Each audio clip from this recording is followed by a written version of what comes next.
Hello there. It's a different video this time. I've been meaning to do a commentary video over the time-lapse of the comic I released a month or two ago. I'm glad I was able to make it. Happy anniversary to Cleaved Into Nowhere, and let's dive in. It started when Ren wrote a fanfic for me about how an AU came to be last year in November. Shortly after, I started drawing pages for it and spun up this entire project. The entire comic took around 10 months, as I started shortly after Ren sent me the fic, and I finished it at the end of September. I tried to freehand the first couple pages, but 2 pages in, I realized that I'd have to plan out the pages, or I would have way too many pages to draw by the end of it. Take a shot every time I say pages. I'd probably burn out and never finish it. I don't have the files from before the thumbnails, but I only kept 2 panels from back then, so we can just pretend that's the only progress that was lost. Since I'd never done a comic longer than 4 pages, I had to do some research on how long the comic would be, and at first I was only going to do 12 pages. I wrote down a script, something that looks like a theater script with sound effects, dialogue, and stage direction first, with a couple of notes on things I really wanted to convey. You'll see bits of the script pasted at the top of the later pages. A bit later, I extended it to 16 pages including the cover, as the standard seemed to be multiples of 8, but I didn't want a full comic at 24 pages. Later on, about 2/3 into the comic, I returned to Clip Studio and got the comic page manager, only to discover 16 pages doesn't actually include the cover, back, or inside covers. So there are a couple of doodles to fill in those spaces. Armed with the script, I did all of the thumbnails on a plane flight. It was pretty crazy if I do say so myself, but brain rot was strong and I had nothing to do. Well, technically, I was waiting for my Switch to charge. I was playing FF7 before it died, but I committed to finishing the thumbnails for the rest of the flight. I hadn't done thumbnails in a long time. The last time I tried to thumbnail for a comic was maybe a decade ago, so it was fun to play with paneling and feel around for what could work. It was a lot of fun. I want to do more thumbnails. They're very useful for low stakes sketches and learning in general. For the first couple of pages, I was learning all of the new equipment. I was trying out Procreate and a new iPad that I got for travel mode, so a lot of the earlier pages just had me trying to get used to new things like finding a brush I liked, figuring out how colors worked, opacity, lasso, the list goes on. There are certain aspects of Procreate that I prefer over Clip Studio, but overall it was an experience to learn a touch-based program. I don't think I ever got used to not having line correction, since I used that since Paint Tool Sci days. I think my friend showed me where line correction was, but there was so much latency it just made more sense to leave it off.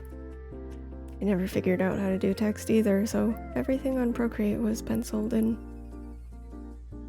You'd think it would still be faster than drawing on physical paper, but I drew much slower on Procreate. I'd probably rate my speed as Clip Studio being the fastest for coloring, physical pen and paper for sketching and lining, and Procreate takes last place in general. I'd even go so far as to say drawing with a mouse and a vector pen tool would have been faster than Procreate. I'm sad that I never got used to Procreate. I really wanted to like it. I don't really use my iPad for drawing anymore either. I don't like drawing on such a small glass surface, so now it's been converted to scriptwriter and mobile game machine.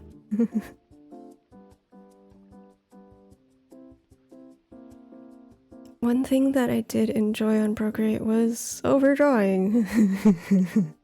Because it was so difficult for me to actually use the program, my process felt a lot closer to being on pen and paper. So I would actually get lost in the detail, like the reflections or texture that nobody can see unless they're looking for it.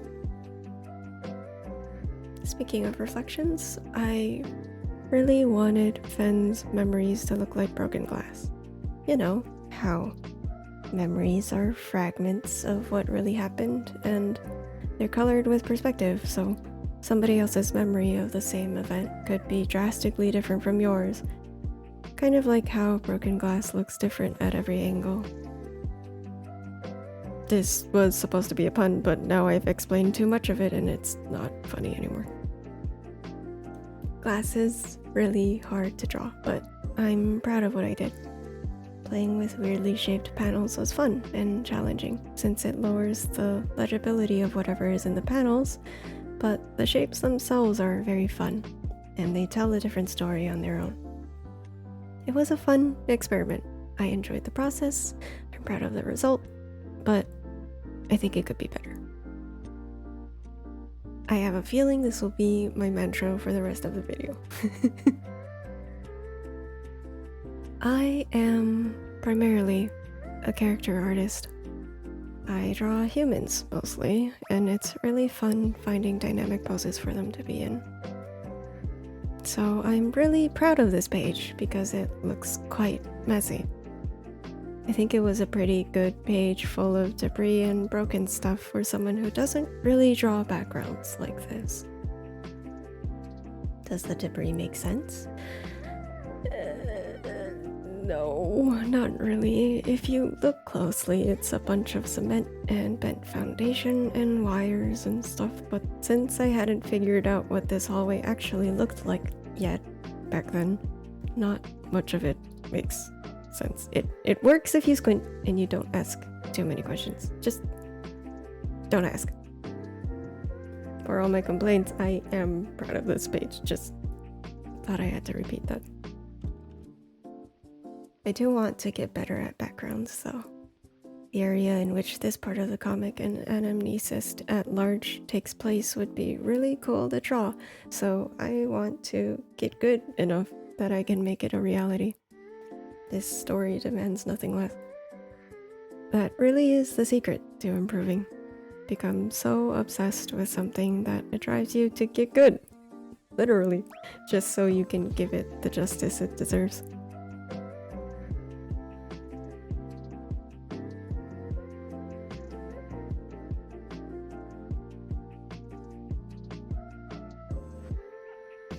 This is around the time that I got on more plane flights, so there are more messier lines and redos.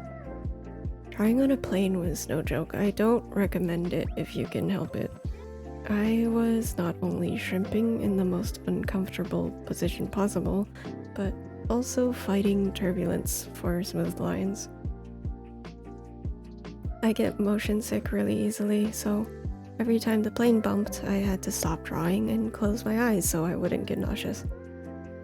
If I tried to push through it, my lines would come out all wobbly and ugly, and I would be sick. So it was a lose-lose situation. I'm grateful the teddy bear came out the way it did, by which I mean it kind of looks like a teddy bear. It's plush-shaped. I remember staring at it on the plane, wishing I had internet so I could look up what a teddy bear looks like.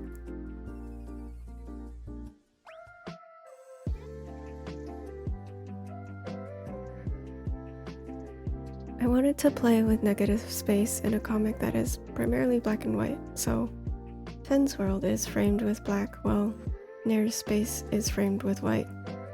Looking back on it, the speed lines are interesting since Fen is falling out of the book, but maybe ink stains might have been more appropriate. It could be better.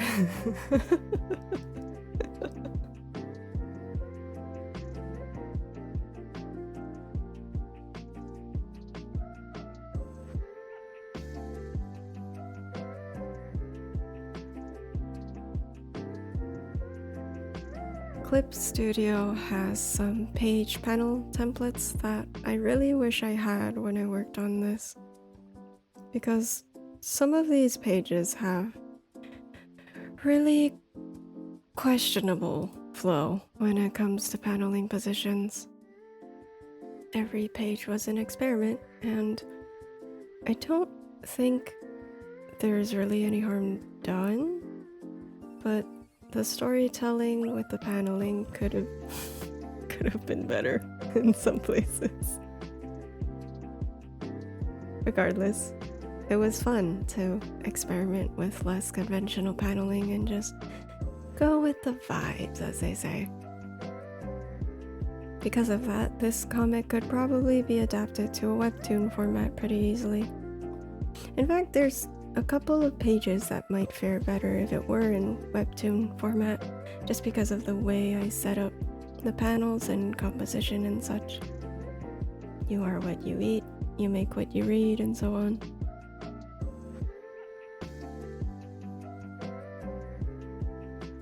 Around here is when I started complaining to Ren about having to draw Nair all the time. Her design is definitely not the easiest to draw, even after simplifying it to what it is in the comic. I needed a mannequin to make sure the pose was correct, a sketch to make sure Nair's hair, clothes, and accessories were there, and then finally the clean line art and color. Compared to Fen, who I can honestly probably draw with my eyes closed. 3 passes is a lot. Going through this made me realize I would sorely need to simplify some of Nemo's main cast designs if I wanted to try and draw all of them. I would not last if they had even more complex designs than Nair. And a couple of them still do.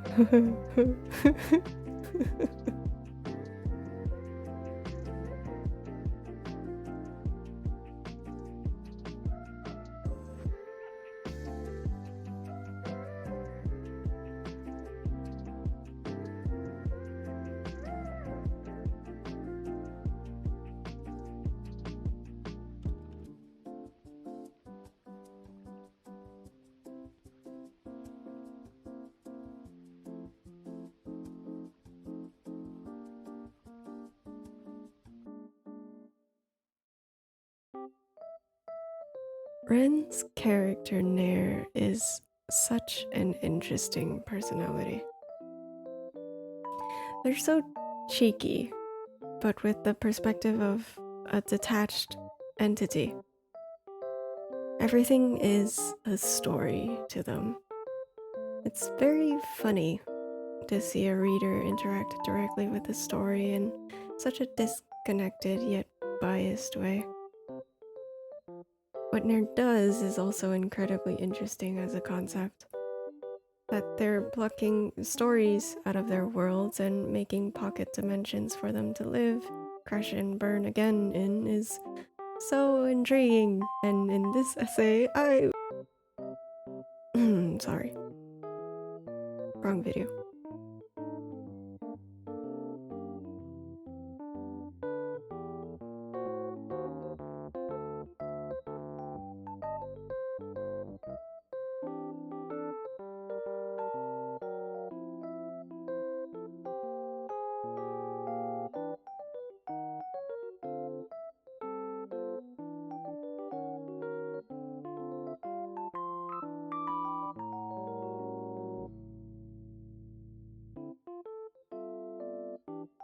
I left travel mode around this time and returned to Clip Studio. I also upgraded it so I could use the comic page manager, and this was when I found out I needed to draw extra pages. Thankfully, I figured it out with an afterword and some doodles. There was also some sizing confusion with the template lines, so I had to move some things around, but the end product looks okay.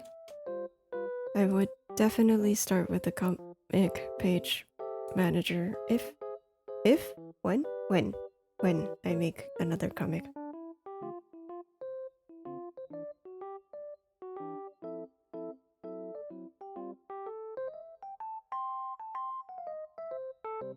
I have a lot of respect for people who draw and procreate. I think the first half of the comic was incredibly difficult for me to get through because I did not enjoy drawing on Procreate. I felt like I was fighting the program to do what I wanted, and none of my lines came out right.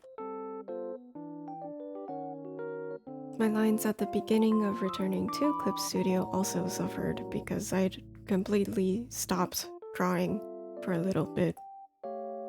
I was burnt out by Procreate and I didn't want to look at it, any of it. I think my lines are still worse than before travel mode, but they're getting better. Or I'm learning to accept my new lines. Progress.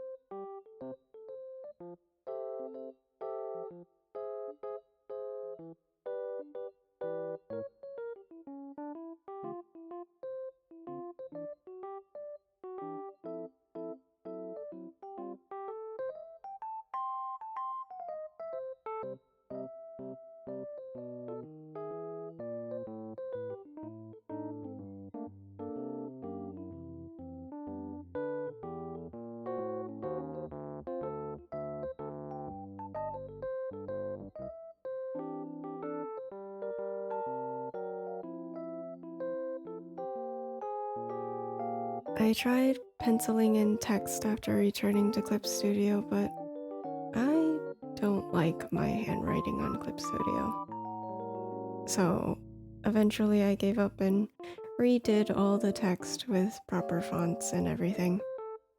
The comic is definitely better for it. I don't think I could survive putting people through reading my handwriting. It it could be better if I remembered to separate the bubbles so I could redo those too, but more you know for next time.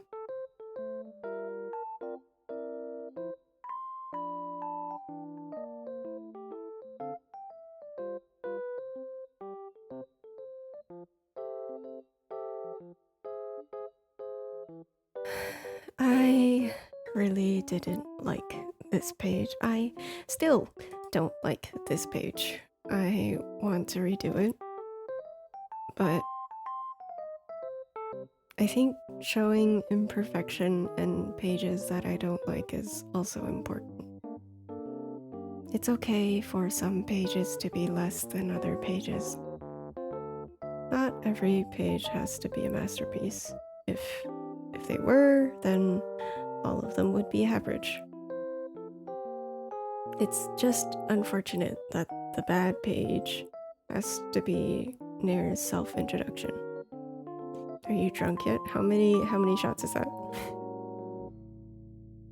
This page is still important because there's so little on the page. It makes it extra obvious that Fen is confined to the panels while Nair goes wherever they want. So in that sense, it serves its purpose perfectly. I just don't like the execution.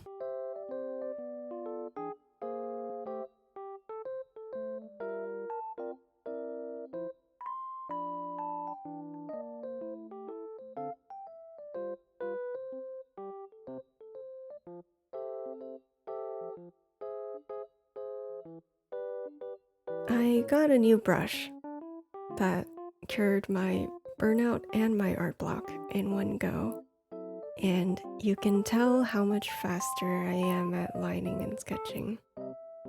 I was having fun. I was having fun with the poses, and above all else, the end felt like it was in sight, so I was speeding up to get there faster. In reality, I think I was only about 2/3 of the way through, but shh, don't tell past me that. This page has my favorite Fens that I've drawn in all of Fen's lifetime. Oh my My poor son. My precious son. I'm so sorry for everything I put you through.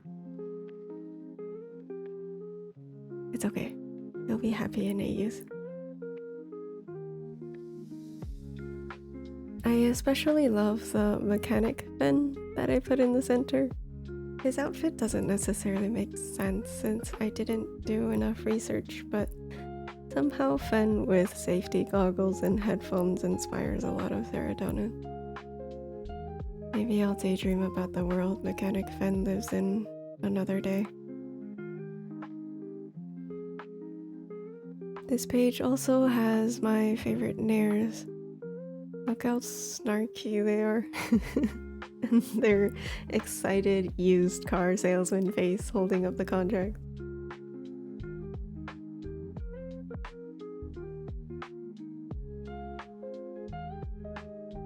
Now it's been about 8 or 9 months since I started this project. I'm looking back on the thumbnail I made for this page, and with the experience of however many pages I've drawn now, and the dozen or so volumes of manga that I consumed during travel mode, I didn't like it. It could be better. So, the beauty of thumbnailing is that nothing is set in stone until you actually draw the page, so I can throw it out and do it again.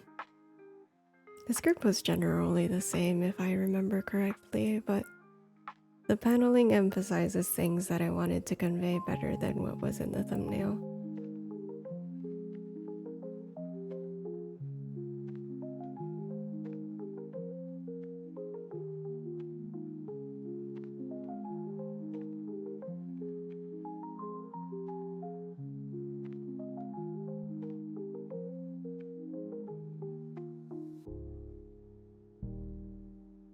This page makes me wish I made this in webtoon format. I think in the end, a traditional comic format makes more sense for all of Nemo, if only because I'm selfish and I want to see my children in physical form. Also, I prefer working in black and white, but that's neither here nor there.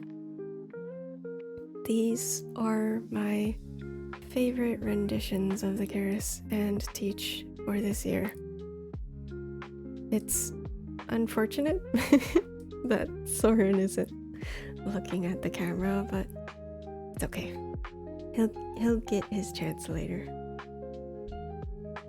Valerie's clothes design is still up in the air even now. It's so complicated. But for now, she's perfect.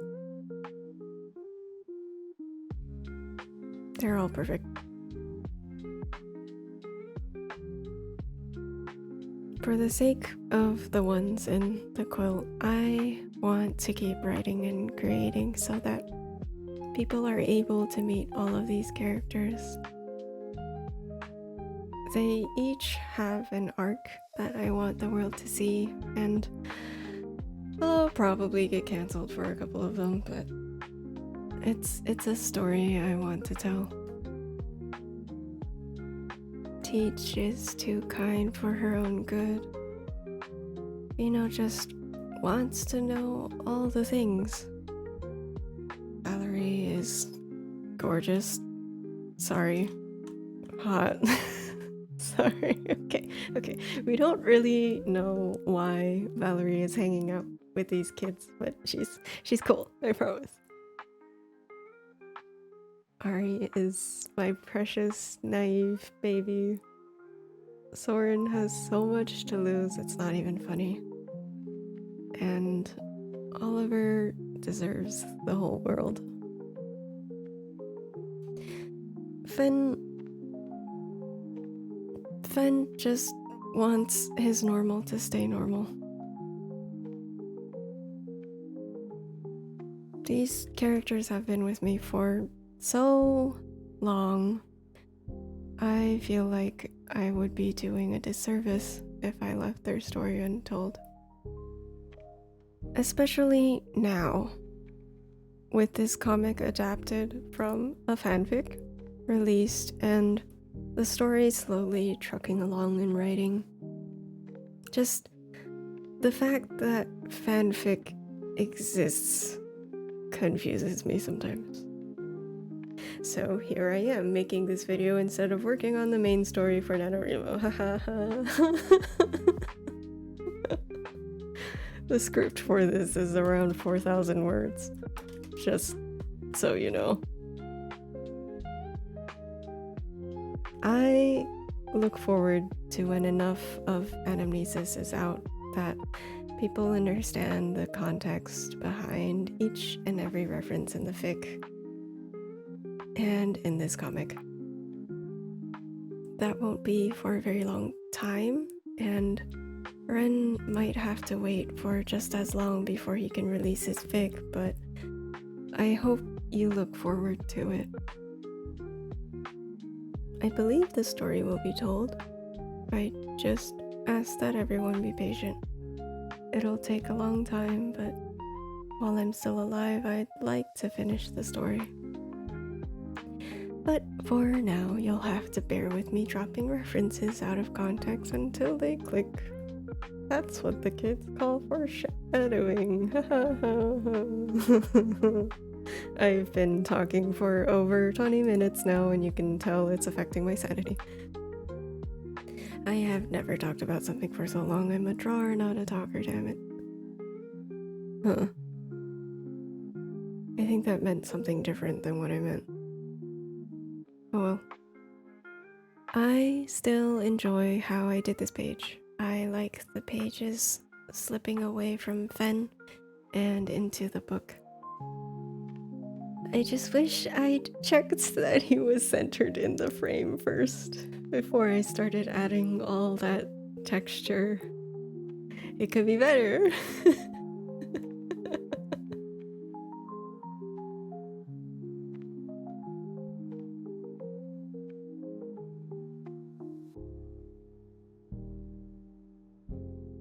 If you look at the book that Nair has, it has a subtitle to Anamnesis. Ren wanted to do a cute little thing where he acknowledged the original title of the story, so I added it in to say my own goodbyes too.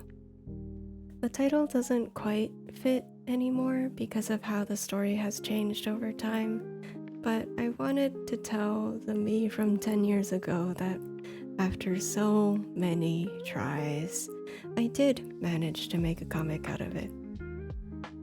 And that the story is still going strong. Not only is it alive, but the child that I'm putting through the ringer gets to live out his days, surrounded by the people he cherishes and tolerates in Cafe Nowhere. And that was the time lapse for the entire comic. I hope you enjoyed watching me scratch away on paper and ramble in your ear. The comic is available on Ko-fi and Gumroad. Unfortunately, the fic is full of spoilers, so it'll be some time before I can let Ren show it to the public, but in the meantime, the main story and ficlets for Cafe Nowhere are on AO3. I'll put the links for all of these in the description below. Let me know in the comments or wherever if you'd like to see more videos like this. I hope you have a wonderful day, and I hope you love creating something as I do.